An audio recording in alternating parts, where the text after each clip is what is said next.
నేను ఈరోజు కలిసిన పాపని అసలు జీవితంలో చూడలేదురా బాబు! అలాంటి క్యారెక్టర్ అసలు ఆ పాప.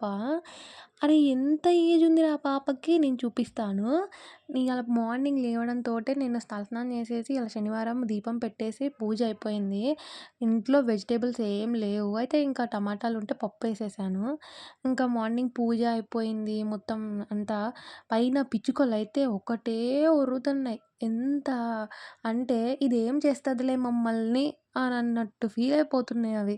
కిచ్ కిచ్ కిచ్ కిచ్ కిచ్ కిచ్ కిచ్ అని ఒకటే సౌండ్ నాకు. కొద్దిసేపు ప్రశాంతంగా దండం కూడా పెట్టుకోనివ్వలే. అదిగో నేను చెప్పానే తనే ఈ పాప. ఈ పాప పేరు కూడా భలే డిఫరెంట్ ఉందిరా! పర్లేదులే పేరు చెప్పొద్దు. కానీ ఎంత ట్రై చేశానో నేను అసలు మాట్లాడడానికి, తనని నవ్వించడానికి నేను పడ్డ కష్టం అంతా ఇంతా కాదు. నా లైఫ్‌లో నేను చూడలే ఇలాంటి పాపని. తను పాప అని డ్రైవర్ చెప్పేదాకా కూడా నాకు అర్థం కాలేదు అసలకి. ఎంత ట్రై చేశానో, అసలు ఒక్క మాట అనట్లేదు. "నువ్వెందుకు నన్ను ముట్టుకున్నావు" అనట్లేదు. "నన్నెందుకు పట్టుకున్నావు" అనట్లేదు. నోట్లో నుంచి మాటే రాలేదు. కానీ లాస్ట్‌కి ఏమైంది తెలుసా? నేను ఆటో దిగి వెళ్తుంటే ఆ పాప నన్ను చూసి బాయ్ అని చెప్తుంది.